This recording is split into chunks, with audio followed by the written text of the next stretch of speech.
Hello viewers, welcome to Sai movies channel. இன்னைக்கு நம்ம சேனலில் பார்க்க போகிறது மட்டன் தம் பிரியாணி. இது வந்து மதுரை ஸ்டைலில் பண்ணியிருக்கோம். எல்லாரும் உங்கள் வீட்டில் ட்ரை பண்ணி பாருங்க. நாங்கள் கிச்சன் மட்டன் தம் பிரியாணி செய்ய தேவையான பொருட்கள்: சோம்பு 2 ஸ்பூன் எடுத்துக்கோங்க, பட்டை, கிராம்பு, பிரிஞ்சி இலை, ஒரு லெமன் எடுத்திருக்கேன், வெங்காயம் நீளமாக நறுக்கி வச்சுருக்கேன், பெரிய வெங்காயம், கொத்தமல்லி, புதினா, தக்காளி 2, பச்சை மிளகாய் ஒரு 4-5 எடுத்து வச்சுருக்கேன். அப்புறம் தேங்காய் பால் அரைச்சி வச்சுருக்கேன், வெறும் பால் மட்டும் தேங்காய் அரைச்சி 1 கப். தென் தயிர் 1 கப் எடுத்திருக்கேன். சீரக சம்பா ரைஸ் யூஸ் பண்ண போகிறோம். சீரக சம்பா ரைஸ் எடுத்து வச்சுருக்கேன். இது பிரியாணிக்கு ரொம்ப டேஸ்ட்டாக இருக்கும். தென் மட்டன் வேக வச்சு எடுத்து வச்சுருக்கேன். கொஞ்சம் தேவையான அளவு நெய், இஞ்சி பூண்டு பேஸ்ட் எடுத்துக்கோங்க. தென் எண்ணெய் கொஞ்சம், தேவையான அளவு சால்ட். வாங்க எப்படி செய்கிறதுன்னு பார்க்கலாம். கொஞ்சம் எண்ணெய் கடாய் அடுப்பில் வச்சுட்டு கொஞ்சம் கடாய் காஞ்சோடனே எண்ணெய் கொஞ்சம் விட்டுக்கோங்க. எண்ணெய் நல்லா காயட்டும். எண்ணெய் காஞ்சதுக்கப்புறம் நம்ம தாளிப்புக்கு எடுத்து வச்ச பொருள் எல்லாமே போடணும்.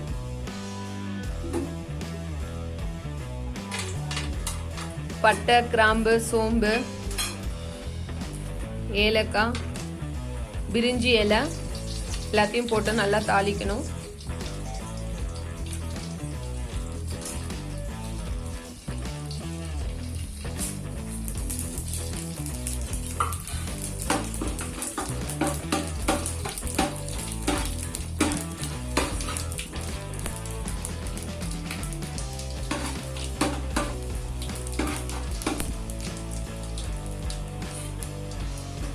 பொரிஞ்சு வந்தோன்னே நறுக்கி வச்ச வெங்காயத்தை சேர்க்கணும்.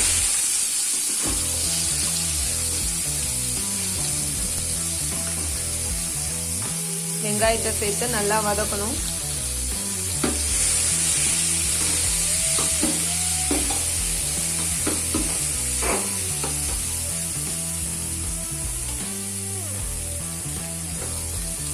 ஆறு பச்சை மிளகாய் நம்ம வந்து கீரி வச்சது அதையும் போட்டு மொத்தமாக கிளறணும்.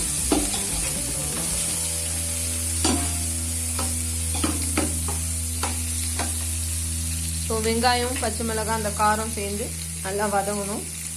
நறுக்கி வச்ச தக்காளி பழத்தையும் சேர்க்கணும், போட்டு நல்லா வதங்கணும்.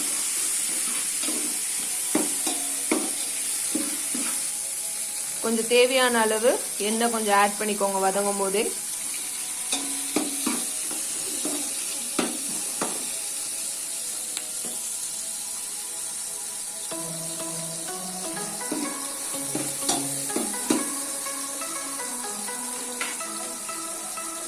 வதங்குறதுக்கு கொஞ்சம் லைட்டாக உப்பு தூவிக்கோங்க, அப்போனா கொஞ்சம் சீக்கிரம் வதங்கிடும். உப்பு சேர்த்து நல்லா கிளறி விட்டுக்கோங்க. இஞ்சி பூண்டு பேஸ்ட் 1 ஸ்பூன் சேர்த்து விட்டுக்கோங்க. சேர்த்து நல்லா கிளறி விடணும். வெங்காயம், தக்காளி, பச்சை மிளகாய், இஞ்சி பூண்டு, ஸ்பைசஸ் எல்லாம் சேர்த்து நல்லா வதங்கும் போது ஒரு நல்ல பிரியாணிக்கு ஒரு நல்ல மனம் வரும். அடுத்து நம்ம எடுத்து வச்சிருக்க மல்லி, புதினா போட்டு ஒரு வதக்கணும்.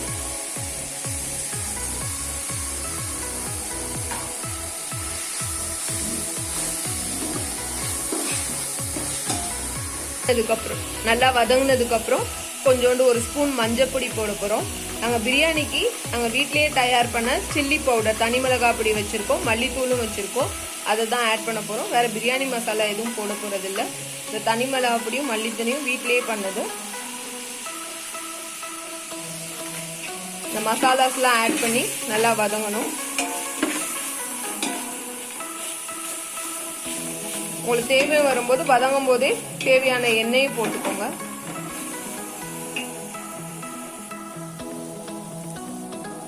அடுத்து மட்டன் ஆட் பண்ண போறோம். 1/2 கிலோ மட்டன் வேக வச்சது. 1/2 கிலோ மட்டனுக்கு 1 கிலோ சீரக சம்பா அரிசி போடலாம். ஸோ 1/2 கிலோ மட்டனை போட்டு இந்த மசாலால மட்டன் இறங்குற மாதிரி நல்லா கிளறி விட்டுக்கோங்க.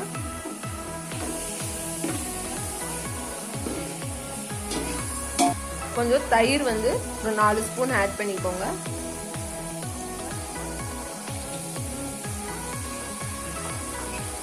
ஆட் பண்ணி நல்லா கிளறி விட்டுக்கோங்க. ஸோ சில பேர் தயிர் ஆட் பண்ண மாட்டாங்க பிரியாணிக்கு. நீங்கள் தயிர் ஆட் பண்ணி தேங்காய் பாலோட செய்யும் போது ஒரு நல்ல ருசி கிடைக்கும். இப்போ என்ன பண்ண போறோம்னா ஊற வச்ச அரிசியை சேர்க்க போறோம். அரிசியை போட்டு நல்லா கிளறி விட்டுருக்கோங்க. இந்த மட்டன் மசாலா அரிசி எல்லாம் சேர்ந்து நல்லா கிளறி விட்டுருங்க.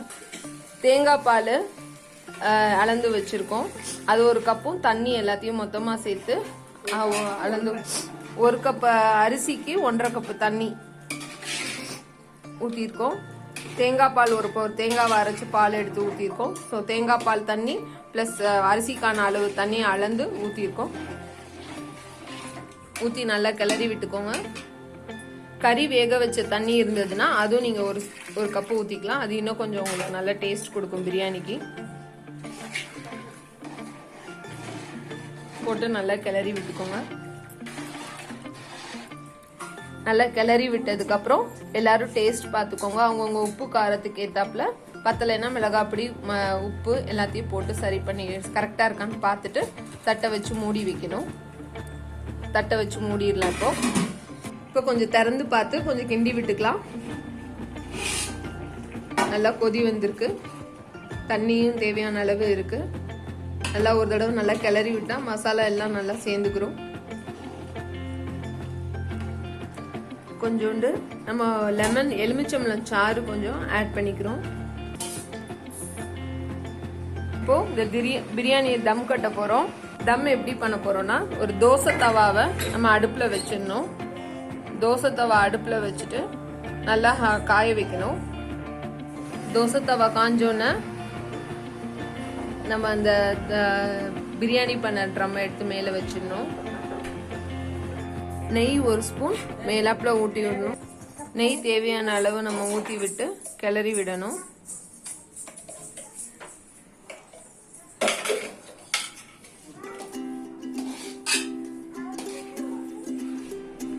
இப்போ எப்படி வெந்திருக்குன்னு பார்க்கலாம்.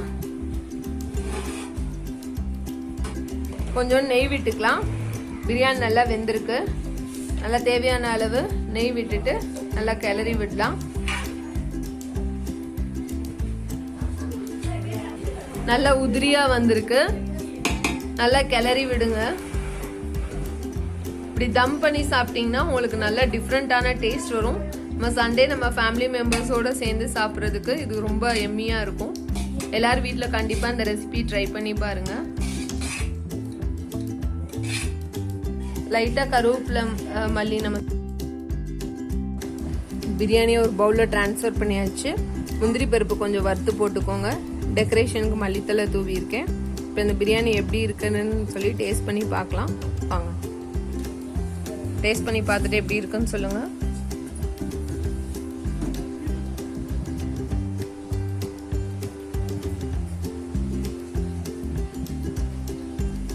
ரொம்ப நல்லா இருக்கு. நீங்களும் உங்க வீட்டில் ட்ரை பண்ணி பாருங்க. உங்களுக்கு இந்த டிஷ் ரொம்ப பிடிச்சிருந்துச்சுன்னா கமெண்ட் பாக்ஸ்ல கமெண்ட் பண்ணுங்க. எங்க சேனலுக்கு லைக் பண்ணுங்க, ஷேர் பண்ணுங்க. பாய்.